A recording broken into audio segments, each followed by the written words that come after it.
إنما يخشى الله من عباده العلماء وقال النبي صلى الله عليه وسلم العلماء ورثة الأنبياء صدق الله مولانا العظيم وصدق رسوله النبي الكريم সম্মানীয় আজকে সবার মূল আহ্বায়ক মুফতি সাহেব হুজুর আঞ্জুমানে ওয়াইজিনের 2 শতাধিক আলেমে দ্বীন বসিরহাট সাব ডিভিশনের ভিতর এবং বাইরে থেকে আগত বিভিন্ন ধরনের বিভিন্ন স্তরের ধর্মপ্রাণ ভাই বন্ধু ও মুরব্বীগণ, আল্লাহ শুকরগুজার হচ্ছি এবং প্রিয় রাসূলের প্রতি দরুদ ও সালাম জানিয়ে এতদাঞ্চলের জওয়ান যুবক যে সমস্ত ভাইদের প্রচেষ্টায় আঞ্জাম আজকে দিয়েছেন তাদের প্রতি, এবং সেই দুপুরের পর থেকে বেলা ডোবার আগে টানা রোদ আর বেলা ডোবার পরে একেবারেই ঝাড়া একটা বৃষ্টি, এই ঝড় বৃষ্টিতে ভিজেও যারা এসেছেন তাদের সকলের প্রতি আমার শ্রদ্ধা ভালোবাসা ও স্নেহাশী জানিয়ে যে মূল বিষয়টা আমি তার উপরে মিনিট 10 সময়ের ভিতরে কমপ্লিট করব আশা করছি। আসলে যেদিন এই বিষয়গুলো নির্বাচন করলেন মুফতি সাহেব, সেদিন আমি কোনো বিষয় নিতে চাইনি। আসলে ওই একটা সাবজেক্ট নিলে তো প্রচুর বই পড়তে হবে, অত বই পড়বো কেমন। আমি বলেছিলাম আমি কোনো দায়িত্ব নেব না, দায়িত্ব সব আঞ্জুমানের সদস্যরা নেবেন। আলহামদুলিল্লাহ ওরা যে দায়িত্ব নিয়ে কাজ করেছেন, ওই রকম একটা কঠিন দায়িত্ব যদি আমার উপরে দেওয়া হতো হয়তো আজকে স্টেজ থেকেই পালাতে হতো। শেষমেশ সবাই মিলে চাপিয়ে দিলেন একটা সহজ ব্যাপার, যেটা খুব বেশি পড়াশোনা করতে হবে না, কারণ মশামাছি তো আর কামান দাগে না, একটা চড়মাল্লি মশাছি। সেই জন্য সেই ভাই তোমরা যদি দাঁড়াও তাহলে পিছনে আমার ভাইগুলো যারা বসে আছে ওদের কি ছোট ভাই বসো, আল্লাহর রাস্তে বসো, গায়ে তো কাদা লেগেছে এমনি বুঝতেই তো পারছি। তোমরা বলতেছি বাড়ি যেতে, তাও তোমরা বাড়ি যাও না, তাহলে একটু বসো আল্লাহর রাস্তার কি করা যাবে বলো। বস, দুটো গাড়ি বেড় মজুর থেকে এসেছেন, ওরা খুব ভিজে গেছে, অনেক দূরে যাবে। বেড় মজুরির ভাইরা গাড়িতে চলে যান, আর সোনাকেনিয়াতে ওরাও খুব ভিজেছে, ওরা একটু বাড়ি যাবে বলছে। সোনাকেনিয়ার গাড়িওয়ালারা ওরা চলে যান, গাড়িতে যান ভাই, কষ্ট পাচ্ছেন পরে ক্যাসেট শুনে নেবেন। যে কথাটা আমার উপরে দায়িত্ব দেওয়া হয়েছে যে ফুরফুরা শরীফের কিছু আলেম এবং পীরজাদা হুজুরদের সঙ্গে আমাদের দ্বন্দ্বের মূল কারণ কি।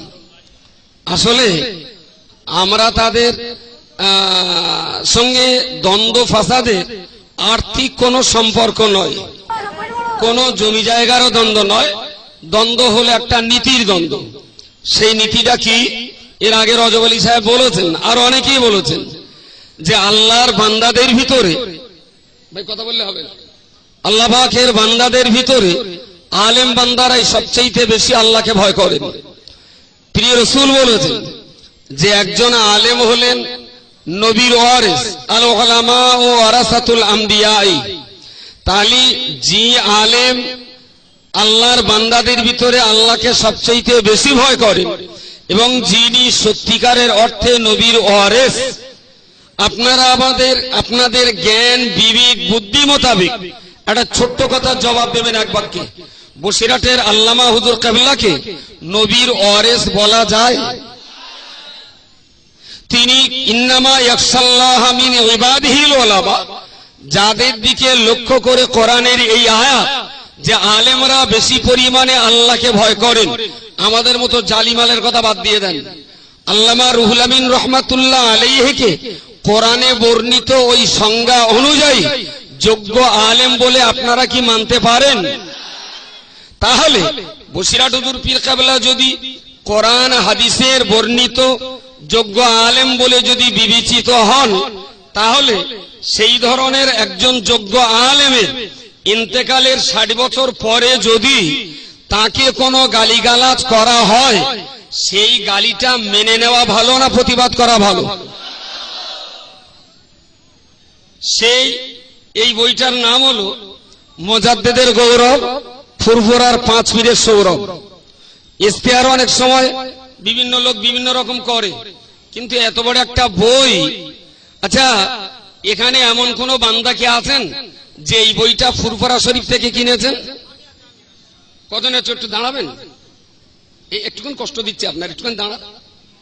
মৌলানা আমজাদ ভাই আর আমাদের হাফেজ গোলাম মুস্তফা, আর কেউ? আমার ওই এক ভাই আছেন, এই একজন আছেন ওদিকে। কোথা থেকে কিনেছেন একটু জোরে বলেন, কার কাছ থেকে?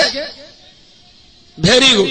তাহলে বইটা তানারা ছেপেছেন, বাংলা জমিনে তারাই প্রচার করেছেন।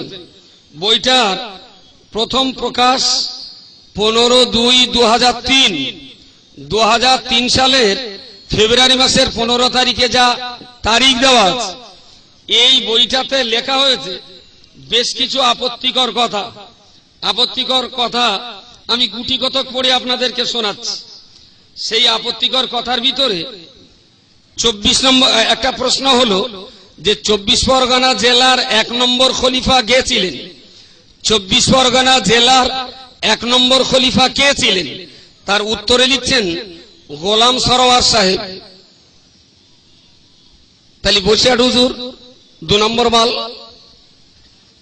কথা বলা যায়নি, একটা বুঝলে তার উল্টোটা বুঝতে হবে।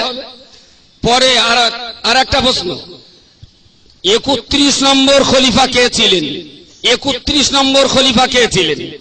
তাতে লিখছেন মাওলানা রুহুল আমিন সাহেব 31 নম্বর খলিফা ছিলেন। কথাটা মেনে নিতে পারবেন? দাদা হুজুর কেবলা যত খলিফা ছিলেন তাদের ভিতরে বসিরহাট আল্লামা কত নম্বর ছিলেন? এটা কি আমরা বলছি তাই না অরিজিনাল? আচ্ছা, তাই যদি হয় তাহলে এই কিতাবটার ভিতরে অনেক কথাই লেখা হয়েছে।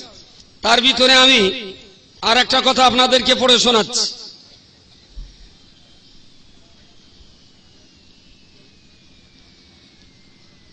তার ভিতরে একটা প্রশ্ন আছে 30 নম্বর, কে বড় মাওলানা নামে বিখ্যাত?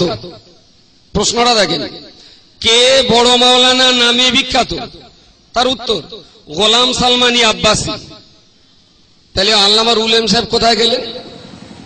সারা বাংলার যদি 2 কোটি মুসলমানের বাস হয়, আর 2 কোটি মুসলমানের ভিতরে যদি 1 কোটি মুসলমান ফুরফুরা সিলসিলার ভক্ত হন, তাহলে নিরবচ্ছিন্ন ভাবে এই 1 কোটি মুসলমান জানে দাদা হুজুর পীর কেবলার প্রধান খলিফা যিনি ছিলেন গোটা বাংলার মুসলমান, সেই রুহুল আমিন সাহেবকেই বড় মাওলানা বলে জানেন।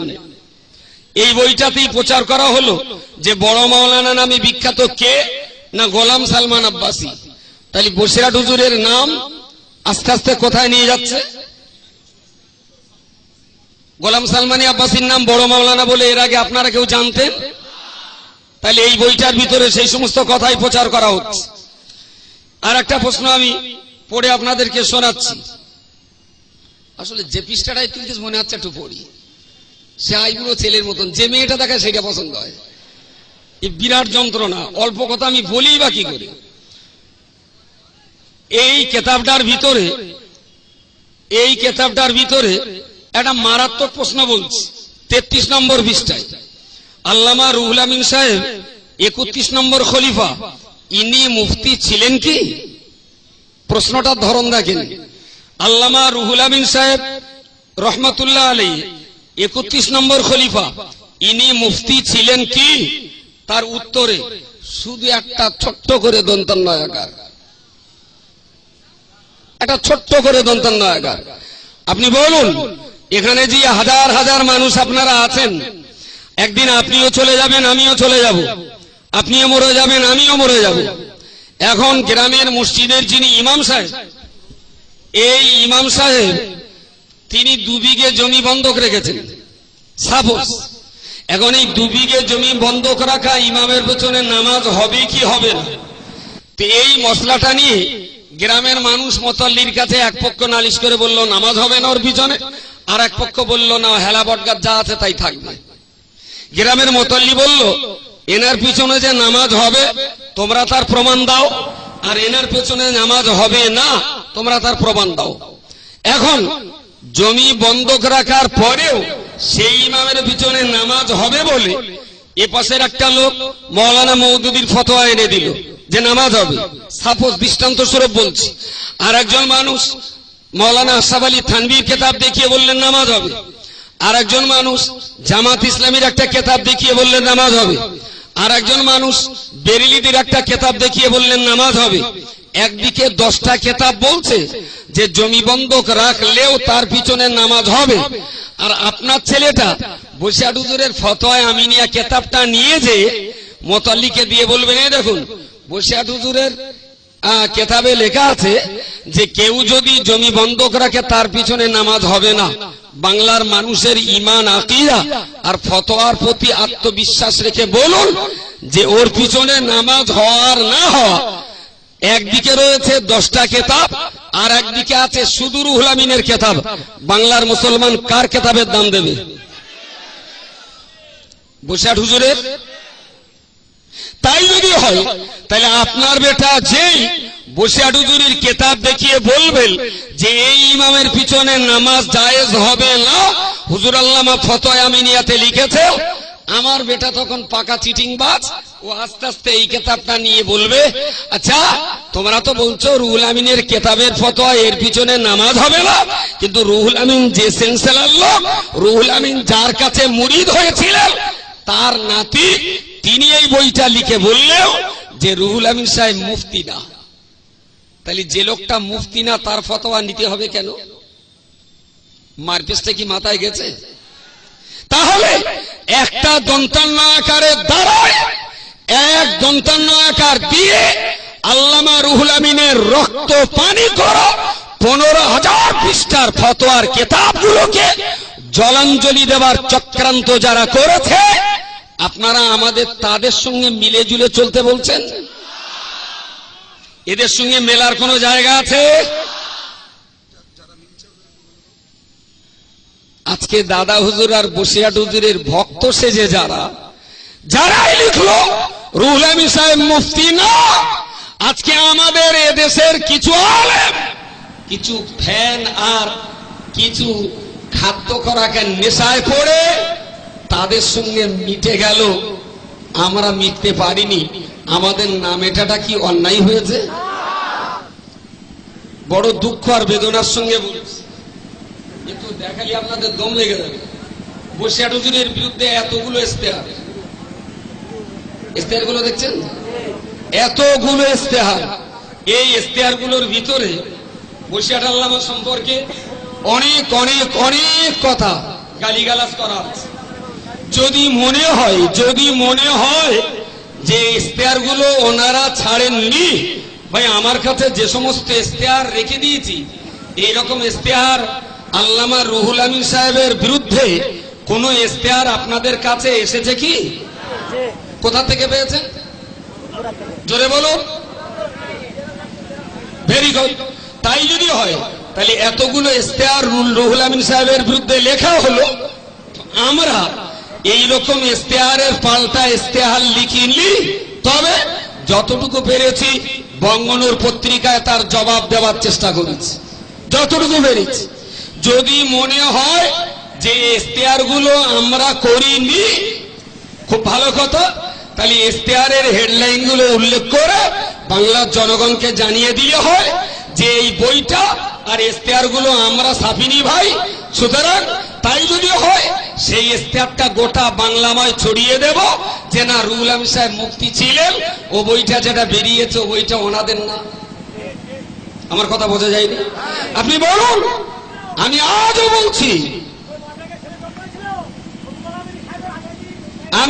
বলছি, খুব পরিষ্কার করে বলছি, বসিরহাট আল্লামা হুজুরকে আমিও দেখিনি, ভাইজানও দেখেননি, আমার আব্বাও বসিরহাট হুজুরকে দেখেননি। তবে দাদিমার কাছে শুনেছি দরগাপুরি সাহেব নাকি বড় ভাইজানের নাম রেখেছিলেন। দাদিমা গল্প করতেন, ভাইয়ের বয়স যখন 2 বছর, দরগাপুরি সাহেব তখন ইন্তেকাল করেছেন। ভাইয়ের পরে আমার একটা বোন, তারপরে আমি। তার মানে আমি দরগাপুরীর কবরের মাটিই দেখেছি, আমি দরগাপুরীকে দেখিনি। আমার আব্বা যান বসিরহাট হুজুরকেও দেখেননি।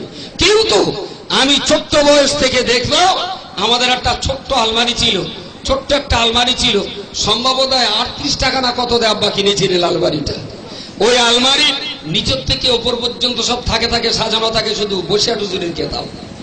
এই বসিরহাট হুজুরের কিতাবপত্র পড়ে তার ইলমের গভীরতা, তার শরীয়তের যোগ্যতা, কোরআনের মুফাসসির, হাদিসের মুহাদ্দিস হিসাবে আল্লামা রুহুল আমিন সাহেব রহমাতুল্লাহ আলাইহির যে যোগ্যতা, যে দক্ষতা আল্লাহ দান করেছিলেন, জীবন চলে গেলেও রুহুল আমিন সাহেবের বদনাম সহ্য করতে পারিনি, আর কোনোদিন পারবো না। সুতরাং তাকে যারা গালিগালাজ করেছে, আমরা সেই গালির প্রতিবাদ করেছিলাম। অপরাধ আমাদের এতটুকুই, আমাদের বয়কট করা হয়েছে, আমাদের বয়কট করা হয়েছে। বয়কটের স্টেপটা একটু না বললি বড্ড যেন আল্লি ছাড়া মাগুর মাছ মারা হচ্ছে, নুন ছাড়া মাগুর মাছ মারা হচ্ছে। বয়কটের স্টেপটায় আমি একটুখানি না পড়লে বড্ড যেন অস্বস্তি মনে হচ্ছে। এই স্টেপটায় ফুরফুরা দরবার শরীফ হইতে সাবধানের আবেদন, ফুরফুরা দরবার শরীফ হইতে আবেদন। এই স্টেপটায় 13 জন না তারও বেশি আলেমকে বয়কট করা হয়েছে। 1 নম্বর নুরুল আমিন, 2 নম্বর শরফুল আমিন, 3 নম্বর মনিরুল আমিন, 4 নম্বর সিরাজুল আমিন, 5 নম্বর শামসুর রহমান বৈকারা, 6 নম্বর ইয়াকুব আলী ভবানীপুর, 7 নম্বর আবু হাসান আবুল হোসেন, 8 নম্বর আবু জাফর বলতে বোথা, 9 নম্বর আপনার গোলাম মাওলা ঘোনা, 10 নম্বর মুসা কালিম, 11 নম্বর আব্দুল কাইয়ুম বৈকারা, 12 নম্বর আব্দুল মাতিন হাড়োয়া মাদ্রাসা, 13 নম্বর রকিমউদ্দিন দক্ষিণ ভেবিয়া। কতিপয় অভিযোগপূর্ণ কথা যেমন আর ইত্যাদিতে এর পেছনে অনেক আছে। এই কয়জনের সঙ্গে এ সকল কারণে নিম্নলিখিত আলেমদেরকে ফুরফুরা দরবার শরীফে সকল পীর ও সাহেবজাদাগণ সর্বসম্মতিক্রমে বয়কট করেছেন। এদের কারো সঙ্গে ফুরফুরার কোনো পীর সাহেবের কোনো সম্পর্ক নেই। ফুরফুরা পীর সাহেবদের সঙ্গে এদের কাউকে জলসা মাহফিল দাওয়াত করবেন না। এটা হলো বয়কটের চিঠি। আমরা এই 13 জন একসঙ্গে বয়কট ছিলাম। মাঝপড়ে বয়কট গুলো উঠে গেল কিভাবে? সে উঠে যাওয়ার জাদুকাঠিটা দেখায় কিভাবে বয়কট উঠলো। একটা চিঠি পড়ে শোনাচ্ছি। দিস ইজ চিঠিটা জেরক্স কপি, অরিজিনাল পাইনি। ফুরফুরা দরবার শরীফে জমা দেওয়া হয়েছিল। দরবার শরীফ থেকে অনেক অনেক হিকমতের সঙ্গে চিঠিটা ব্ল্যাকমেল করা হয়েছে। এটা জেরক্স চিঠি। চিঠিটার লেখা কি হচ্ছে?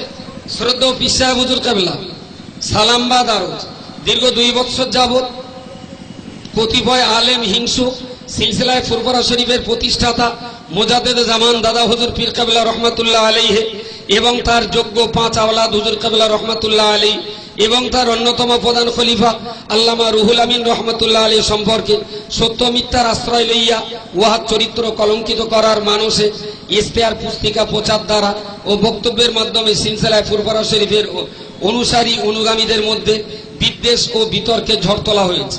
ফলে সকলে কঠিন সমস্যার সম্মুখীন হইতেছে। উক্ত সমস্যার সমাধান করবে আপনার প্রচেষ্টায় ঐক্যমত পরিকল্পনা ও সমাধান প্রশংসার দাবি রাখে। প্রকাশ থাকে যে ফুরফুরা সিলসিলা বিরোধী আলেমদের মধ্যে ভুল বোঝাবুঝিতে আমাদের 4 ভাইদের জড়ানো হয়েছিল। উক্ত সিলসিলা বিরোধী কর্মে আমরা কখনো জড়িত ছিলাম না। এক্ষুনি আমার আবেদন এই যে বিতর্কে না রেখে পূর্বের ন্যায় ঐক্যমতে সিলসিলার খেদমত দানে ব্যবস্থা করিতে আজ্ঞা হয়। পরিশেষে দোয়া প্রার্থী মাওলানাবাগ বসিরহাট দরবার শরীফের 4 ভাইয়ের পক্ষে মোহাম্মদ শরফুল আমিন 28/9/2005। এই জাদুকাঠিতে বয়কট উঠে গেল। আমরা কি এই জাদুকাঠি একটা জমা দেবো? একটা জমা দেই? এই কেলেঙ্কারি করে তাহলে আপনারাই তো বদমাইশ। একটা জাদুকাঠি জমা দেই, বয়কট আমাদের উঠে যাবে।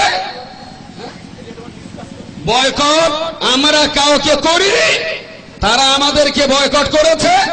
বসিরহাট হুজুরকে গালি দিয়েছিল, সেই গাল সহ্য করতে পারিনি, প্রতিবাদ করেছিল। বয়কট হলাম একসঙ্গে 13 জন, তার মাঝখানে এই জাদুকাঠিতে 4 জন উঠে গেল। এতে লেখা হয়েছে যে ভুল ত্রুটি, আমরা 4 ভাই জড়িত ছিলাম না। তার মানে তোমরা আমার দাদুরে যত বড় গাইল দাও, আমরা কিচ্ছু বলবো না। এই তো ঘটনা। কিছু কিছু লোক বলে যে তারগা দাদু বসিরহাট হুজুর যদি গাইল দেয়, তারগা গাজালা করে না, তোমরা গাজালা করে কেন?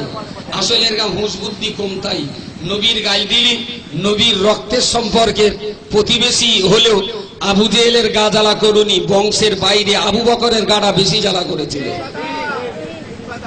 সুতরাং দাদার গালি দিলে ওদের গাডা জ্বালা করত।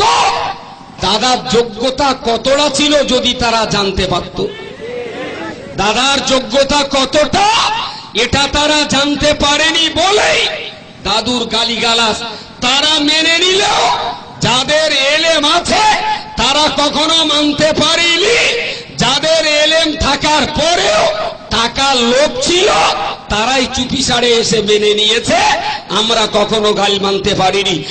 আজও এই জায়গায় দাঁড়িয়ে আল্লাহর শপথ করে বলছি, আল্লামা রুহুল আমিনকে যারা গালিগালাজ করেছে, যতদিন লিখিত ভাবে এই গালিগালাজ গুলো তুলে না নেবে ততদিন পর্যন্ত আমরা তাদের চেহারা দেখতে চাই না।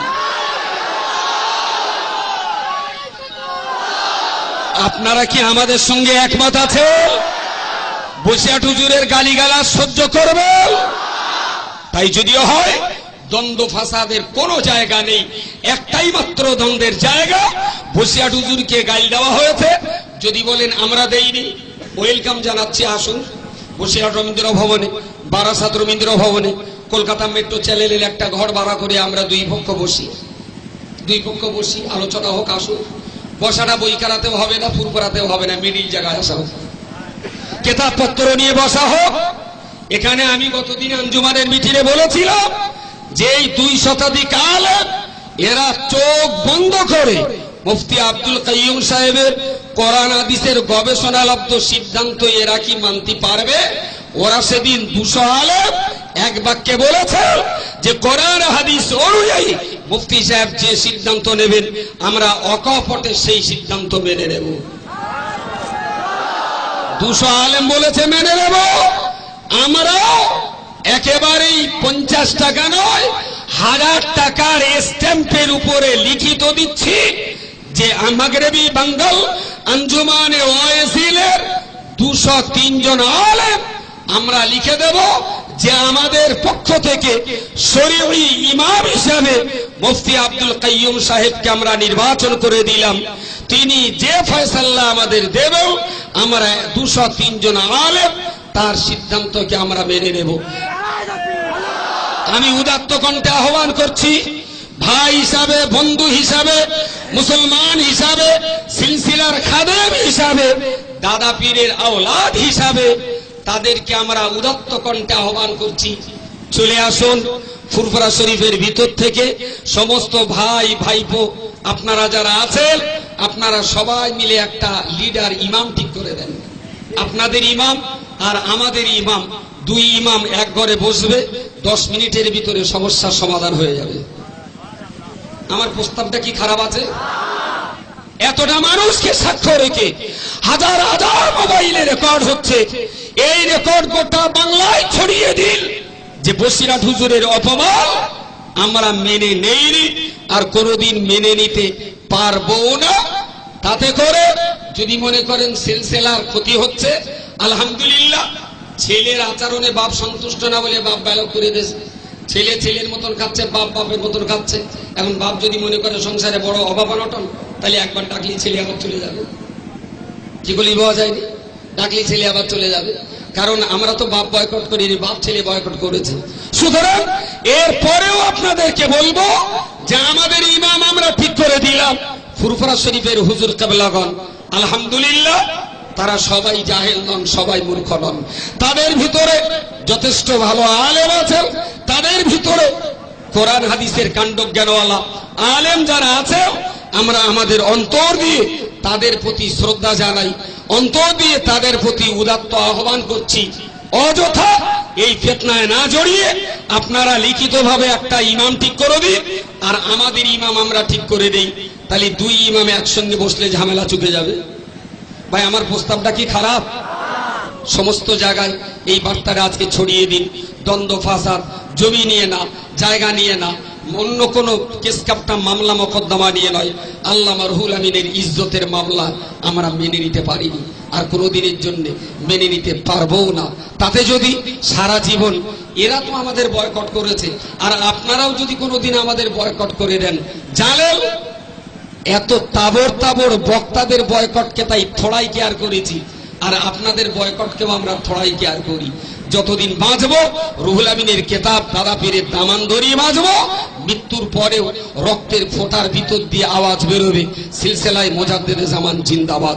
ওয়া আখিরু দাওয়ানা আলহামদুলিল্লাহি রাব্বিল আলামিন আমা তৌফিকি ইল্লা বিল্লাহ আলাইহি তাওয়াক্কালতু ওয়া ইলাইহি উনীব। যদি কখনো সময় পান আমার কাগজ ইশতেহারগুলো জেরক্স করে রেখে দেবেন, কাজে লাগবে। ইসলামিক গজল জগতের এবং ওয়াজের জগতের একমাত্র নাম Mannan multimedia recording centre, proprietor Mannan Khan, মাগরতি পশ্চিম পাড়া, উত্তর 24 পরগনা। যোগাযোগ ঠিকানা 8513885542।